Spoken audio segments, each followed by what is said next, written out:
Hi, in this free drum lesson I'm going to teach you how to play the drums to the legendary drum solo from the song The End by the Beatles, drummed by Ringo Starr, of course.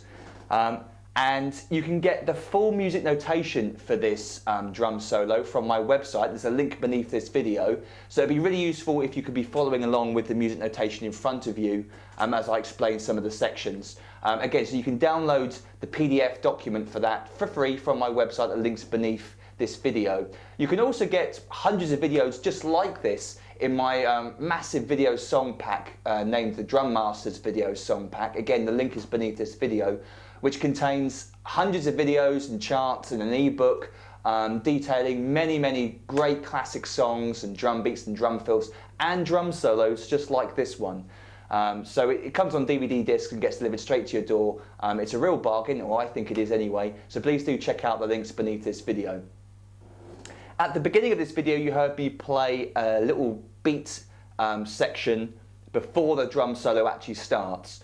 And I haven't got time in this video, well, I don't wish to go into it in this video. I want to keep this video precise and concise, just the drum solo itself. But you can get the notation for that section, again, from the link beneath this video, the PDF downloadable document. So I won't go over that in this video, but you can get the music for what I just played from my website. Okay, let's get cracking. So the drum solo itself, it's around 124, 125 BPM. That's the pulse of the quarter note. And the drum solo itself, the solo we'll be looking at in this video, starts at around 21 seconds into the song. Before we go into the solo itself, it's worth pointing out, in case you didn't realise, that Ringo Starr is actually a left-handed drummer, playing on a right-handed drum kit. I know, I didn't know either until I checked it out a couple of years ago. But he's actually a left-handed drummer. And that makes sense when you listen to a lot of his music, a lot of his fill ideas, because he approached going around the toms differently to right-handers. Because his left hand was his leading hand, he would go up the toms a lot more than he'd go down the toms, because his left hand would get to the next drum really easily.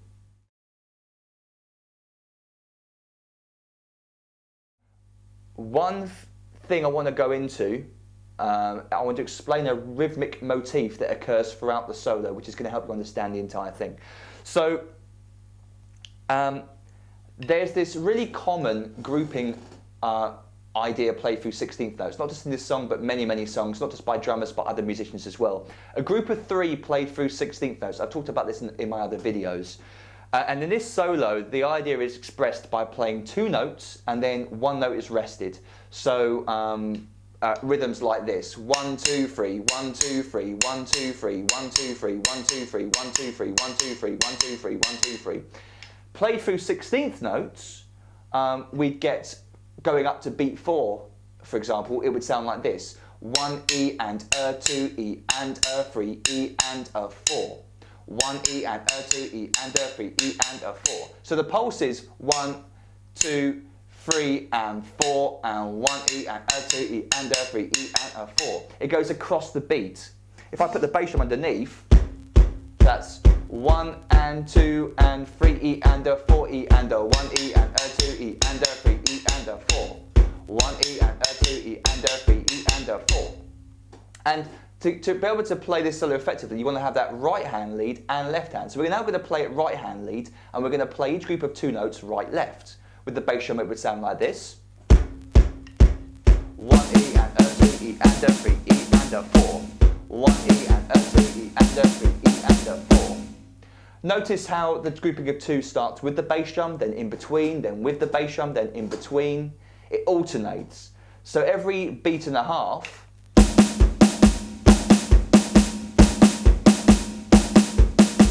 you can tell I meant beat and a half by my really exaggerated head nod there. It repeats, so you actually only got a beat and a half to learn. But yeah, it moves across the bar, or moves across the beat. Left hand lead feels very different because your bass drum foot is now aligning with the left hand. So it would sound like this: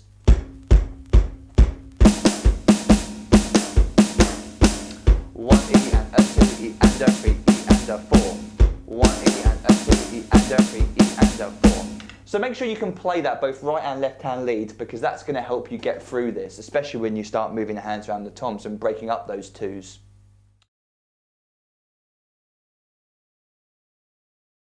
Okay, let's crack on. The first bar, line 1, the first fill section occurs on beat 4, and it's high tom, medium tom, and then floor tom, floor tom. Left hand lead, because he's going around the drums this way. So without the bass drum, we'd get 3 and 4E and O1.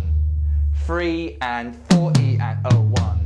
Sorry, it's 4E and O1. I did medium tom there. 4E and O1. So with the bass drum, count us in 1 and 2 and 3 and 4E and O1. 1 and 2 and 3 and 4E and O1. So onto the bar 2 now. So the floor tom there was on beat 1 of bar 2. So we got the floor tom on beat 1 with the bass drum. And then the next fill section occurs on beat 3 of bar 2. And it's right hand lead. And it kind of breaks the rule I just explained to you a second ago briefly, because Ringo actually plays a group of 3 16th notes in a row halfway through, starting on the of beat 3, 4E in fact. So it's 2 notes on the floor tom to start off with, 3E, excuse me. Then another floor tom with the right hand, and then left, right on the medium tom straight away. So we get, for the 4E bit, 4E, 4E, right, left, right. So 3E and 4E, oh, ignore that. 3E and 4E, and then 1, medium high. 3E, 4E, 1. 3E, 4E, 1. It feels really cool once you get that flowing. So there's the little group of 3 I just mentioned to you, but it's breaking away from the rule I explained before that, where we're playing 2 notes and missing out or resting one. It's 3 notes in a row. 3E, 4E, right next to each other. 3E, 4E, 1. With the bass drum, at the beginning we've got the floor tom, remember, as well.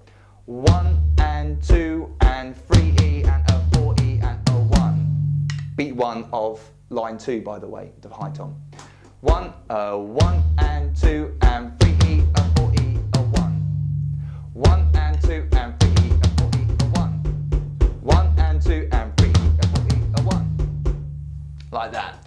Optional hand in the air, of course. Oh, I'm so funny.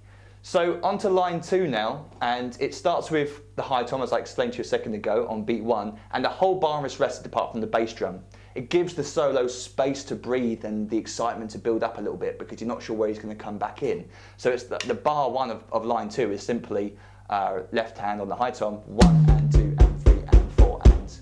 So onto bar 2 then, and we get our first real example of this 3-note rhythm being moved across the bar and sounding really cool. So it's left hand lead, and it's left hand lead all the way through. Left, right, left, right, left, right, left, right, left, right. And the rhythm, all on the snare drum, would be 1E and 2E and 3E and 4E and 1. 1E and 2E and 3E and 4E, 1. Moves across like that. And it's high, medium, and then medium, medium, high, medium, medium, medium, floor, floor, floor, floor. So we get da da da da da da da da da da da, like that. With the bass drum underneath, 1E and 2 and 3E and 4E and 1. 1E and 2 and 3E and 4E, 1. That left hand lead makes sense now, because we got the right hand getting to the medium tom quite nicely there with its. If you did right hand lead for that, you'd have to do this. So left hand lead makes sense for this section.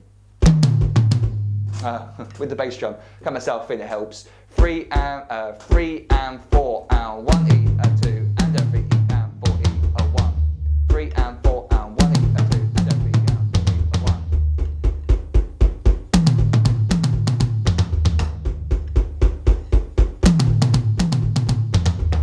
1. Like that. On to line 3, and it's the same as line 2. The bar 1 is just simply 1 note with the floor tom. 1 and 2 and 3 and 4 and. On to bar 2 of line 3, and we get another little short drum fill. Right hand lead, so it's now going back to the right hand leading it.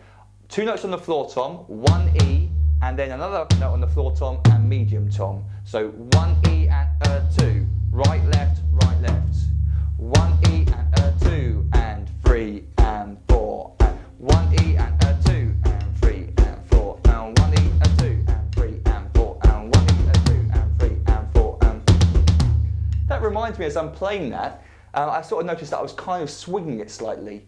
And I won't go into detail in this video because I'll talk about it too long, I know I will, about swinging the 16th notes. But Ringo was definitely a swinger, as were most drummers of that era.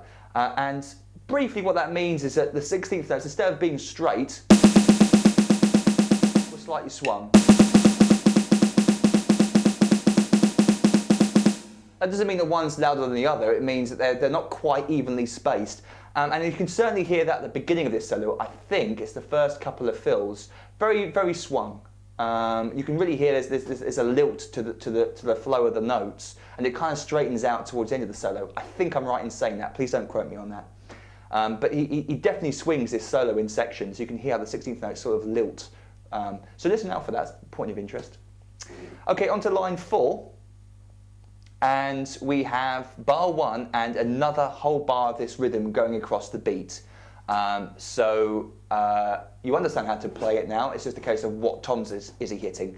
And it's right hand leads, starting on the floor tom. And we've got this rather clever thing happening halfway through the bar. So it's floor, floor, floor high, medium, floor, floor, floor, medium, medium, medium, medium, high. Goes around the drums like that. So you get 1 E and 2 E and 3 E and 1 E and 2 E and 3 E and 1 E and 2 and 3 E and. With the bass drum, 1 E and 2 E and 3 E and.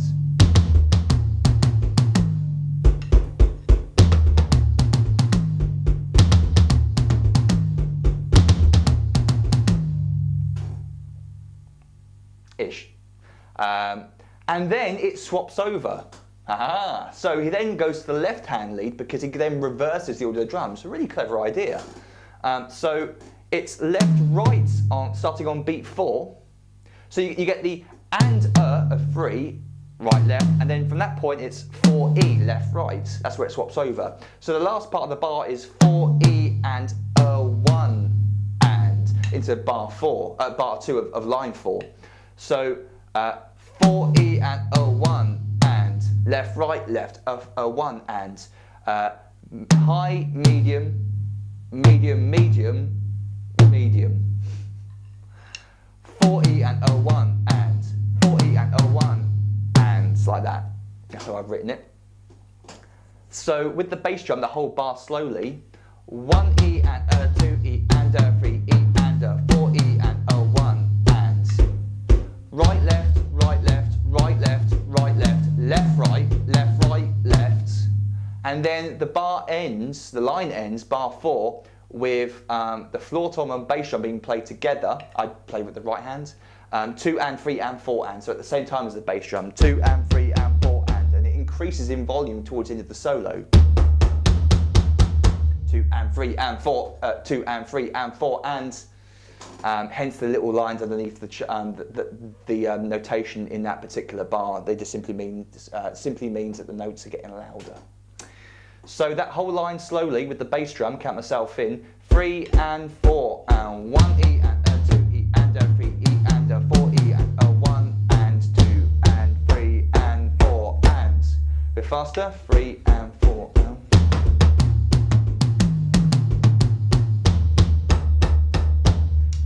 I'm up to speed.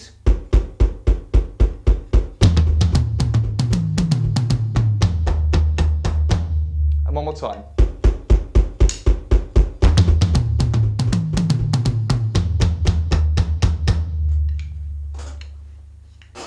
And there you go, that's the whole solo. So I hope you agree that's a really interesting idea, very simple. But you can see why it's being copied the world over by many different drummers because it's so simple. It's very powerful. Good drumming ideas don't have to be complicated or fast. This isn't either of those. It's actually quite simple. But the sticking makes it a bit interesting, sure. It makes it a little bit tricky. But if you wanted to try crossing your sticks over, leading the whole thing right-handed, then go for it. I'd love to see your video responses to this video lesson as well. If you fancy posting one, I'd really, really love to see it. But yeah, you can use your own sticking.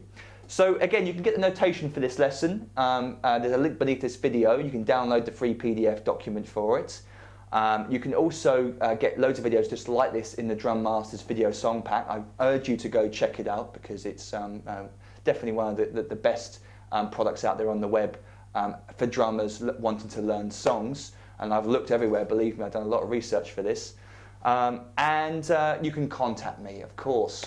How could I forget? Through my Facebook page, on my YouTube channel, on my website, through my forum.